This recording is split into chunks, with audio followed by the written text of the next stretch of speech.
that, then sure, I could see a scenario where Kevin Stefanski might go ahead and give Dylan Gabriel an opportunity just to kind of clean up the rest of the game and get them into the London trip. That's sensual. Daryl, I thought, we were talking about this game earlier. We were talking about Shedeur, and then I go, you know what? I started talking about the game, and I go, this offense is going to have to play well to beat Detroit. Yeah. You can't just throw it all on the defense every single week. These are good football teams you've been playing. 15 points is not going to get it done on Sunday. Yeah. I mean, they are going to have to score points. It was interesting listening to Tommy Rees on Thursday. He was asked about that and just how much this prolific Lion offense and the fact that they have put up 90 points combined these last 2 weeks in wins over the Bears and the Ravens. How much is that going to drive the play calling process, the approach to this game? And he did admit that is in the back of their mind. While they're not going to be trying to keep up with the Joneses per se, they realize that they're going to have to be able to match the Lions here and maybe not be as conservative as we've seen them be here in the first 3 weeks of the season. Well, could this end up being Joe's Waterloo, though? Say they go out there and they lose. I don't want them to lose. I want them to go 2-2 because that means we're going to do 7 in heaven again. But if they go 1-3 and the offense hadn't looked that good, I think the whole veteran thing that I've been arguing, I think it's starting to go out the window then. Well, if you do make a change, this has been my argument against making the change, is you have to sell that within the locker room to the veterans. And when the messaging from the organization when it comes to Dylan Gabriel has basically been, we'll see him, and when we see him, it's going to be for developmental and look-see purposes, right? And I don't know how you can transition after saying that all along to Dylan Gabriel, who is a third-round pick, now gives us the best chance to win a football game. And frankly, I don't believe that. And I still think that in spite of the offensive struggles, that Joe Flacco does in fact give them the best opportunity to win. Just it's unfortunate right now he's not doing enough to help them win consistently, at least as we have this conversation 3 games into the season. That obviously always can change.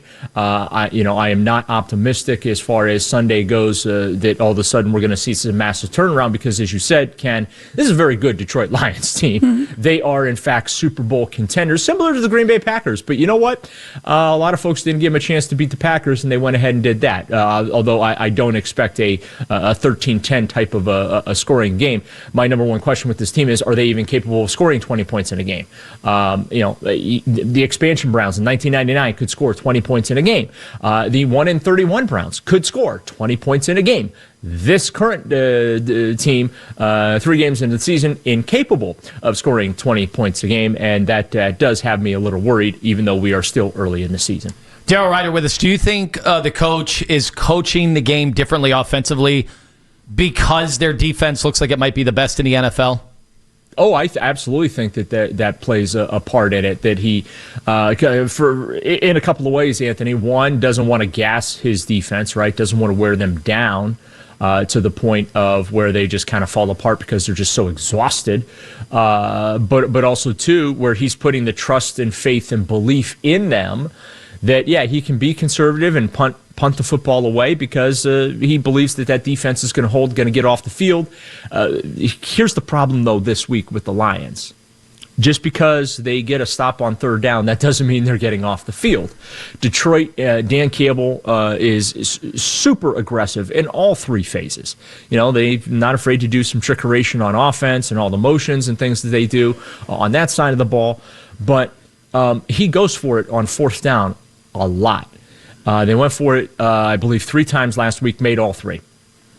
They are 7 for 8 on fourth down. So they have to understand, and this is a question I've been asking the defensive players this week in the locker room, just about, you can't really celebrate getting that third down stop because you're probably staying on the field and having to defend on fourth down. And, they have to, Jim Schwartz, I thought, made a good point yesterday. If it's 3rd and 10, typically you give them 8 yards on 3rd and 10 because the punt team's coming out. and you feel good about that. But not with the Lions. You can't afford to give them 8 yards on a 3rd and 10 because they're going to keep the offense on the field and go for it on 4th and 2. And as we have seen this season, they're pretty good at converting those 4th and 2s. So I do think that the aggressiveness of the Lions and the willingness to constantly go for it on 4th down, including in their own territory, might change the mindset of the approach this weekend, not only from Kevin Stefanski, but from Jim Schwartz and offense coordinator Tommy Rees.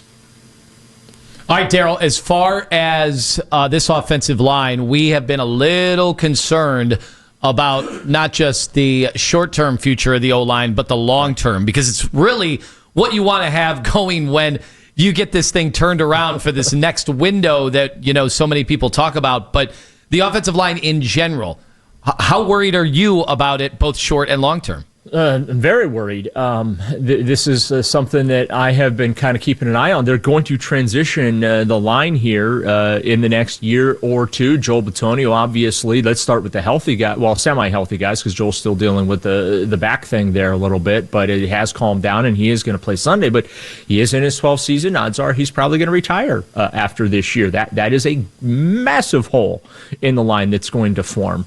Ethan Posick at center has been okay.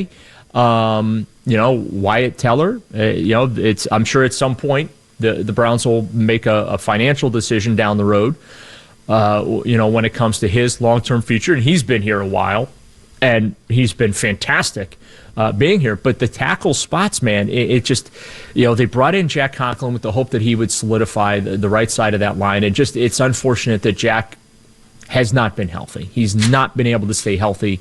It feels like he's missed more games than he's actually played for the Browns since signing as a free agent from Tennessee. And then you look at the left side. The hope was that DeJuan Jones was, I don't want to say who's going to be the next Joe Thomas, because that's really unfair, to put that on a young man. But from a stability standpoint, that maybe he could go out there and stabilize the left side of the line there. And this is another season where, unfortunately, injury forces him onto injured reserve, and he misses time. You got guys like KT Leviston, Lucas Cornelius. They went ahead and signed a kid from the Patriots practice squad this week in an effort to shore things up. This offensive line is certainly getting tested early, and you didn't, as Joel Bitonio said yesterday, you didn't expect to be in week 4, and you're already 4 deep at that tackle position. I thought this might be a ball control type of offense, try to run the ball. Are they on their way there with Quinshon Judkins?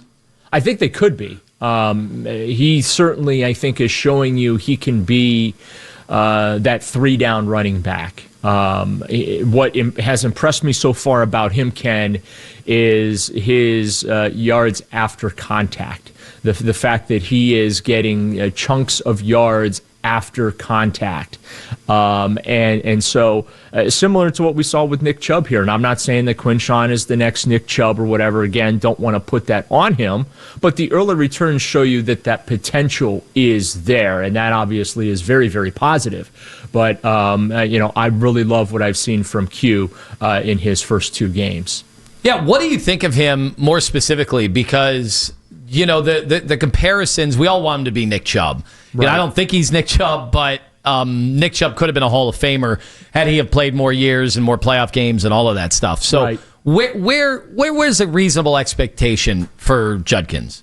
Well, I think if you can average around 4.5 to 5 yards a carry, I think that's a very reasonable expectation. And again, just based on what I've seen early on, Anthony, I think that's doable, very doable. What excites me about him is he has shown already the ability to get the big hitter. He's got runs of 31 and 38 yards. So I think that the sky's the limit for this kid. The fact that this, not just him, but this entire rookie class, outside the quarterbacks, because obviously they're not playing right now, but the fact that pretty much this entire rookie class, especially the early portion of it, is performing at a high level and significantly contributing to this football team, I think that helps Andrew Berry tremendously when you're talking about the long-term organizational future. Where does Isaiah Bond start to fit into this offense, if ever? Yeah, that's a great question. Well, when are they going to get the ball to Jerry Jeudy, though, too, there, Ken? I think that's probably a little more important than Isaiah Bond. They got to get Jerry Jeudy going. He's only got 10 catches through 3 games, 130-some yards, and hasn't gotten in the end zone. Well, the Browns just aren't really getting in the end zone a whole lot to begin with. But they got to get Jerry Jeudy going. That's where my focus is first and foremost. Get him going. Isaiah Bond, okay, fine. When we saw him barking at Joe last Sunday against the Packers there because he felt he was wide open. And Tommy Reese had mentioned yesterday, yeah, anytime you go and sit and you watch the film, you always see 2 or 3 plays where you say, man, we missed that one, or man, we had that one. And that certainly has happened in the first 3 weeks of the season here. But for me, I need them to get Jerry Jeudy rolling here. And Jeudy did say this week in the locker room that he's been here before. He is being very patient with this. Last year started off pretty slow as well, and then we saw as the season progressed how he came along and how the targets came and the production followed. So he's trying to be patient with it, and he's hopeful that we'll get a repeat of what happened in 2024. Daryl, we have a baseball team here getting ready for hopefully a postseason. I know they lost yesterday, but where do you think they are? Who do you want them to play? How do you think this plays out? They're still winning the division. I called the shot on Monday. I'm sticking with it. They're going to win the division. And you got the tiebreaker here with 3 games to play. Such a hard ass, Daryl. Yeah. Wish I had your guts. I really went out on that limb, considering how hot they've been. But I think Boston's going to give him some help this weekend, and then obviously Texas is a little beat up. So advantage Guardians, and it's looking like we're going to see the Tigers there in that wild card round again. And honestly, that's fine by me because I think if they play the Tigers, they would advance to the divisional series. How about Daryl joining us here on the show? Is it enough? Is it enough just to make the postseason for the Guardians? Yeah, considering where they were, Ken, absolutely. I mean, they were 15.5 back. They lost 10 games in a row. I think they had a 9-game losing streak in there. They went a month and a half where they were struggling just to score 3 runs in a game. Obviously, we know what happened with Ortiz and Clase, and I think I read them last rites about 12 times on my Sunday show, and then every time I did that, they would come back and get hot and get themselves back in it. And so, I think too, when you're just World Series or bust, I get the whole 1948 thing and the frustration of Cleveland baseball fans that they've not won a World Series. But I think sometimes when you just zero in on that one thing, Ken, you lose the sight and the joy of a baseball season. And this pennant race has been extremely fun, obviously, because they're winning down the stretch this month. And what they're about to do, in my view, is just downright historic. So for me, them making the playoffs this year, coming out of nowhere with everything that they've been through this year, that is enough. And I think it hopefully Guardian fans really respect and appreciate what this ball club has accomplished under Stephen Vogt. And Stephen Vogt probably should win Manager of the Year for the 2nd straight year. Even if they get matched up against Detroit again and they end up losing in that first round. Yeah. That's not going to leave a sour taste in your mouth? No, it's not, because again, for me, it's about enjoying the ride and the fact that they came out of nowhere to get themselves in position. Will it be disappointing, Anthony? Oh, of course it'll be disappointing, but I'm not going to sit here and say, man, what a failure of a season it was, and just how it's been since 1948. They can't win a World Series, this, that, and the other, and that overshadows what we've experienced this last 4 to 6 weeks with this ball club. I do think you have to take stock of what's in front of you and really enjoy this instead of just getting caught up, because guess what? Only one team gets to raise a trophy and hold a parade. And yes, it would be nice if it would happen here in Cleveland, but hey, look, anything can happen, man. They get in this thing, they could have another 1997 October. I remember that ball club wasn't all that spectacular. They won like 86, 88 games that year. Fell behind the Yankees in the divisional series, came back, beat them, took out the Orioles in the ALCS, got to Game 7 against the Marlins, and we won't talk about what happened there, but anything can happen in October. And this team right now, with the way they're playing, I would not rule them out making an October run. Daryl, thank you very much for the time. All the best to you. Have a great weekend and enjoy the baseball as well as football. Daryl Ruiter.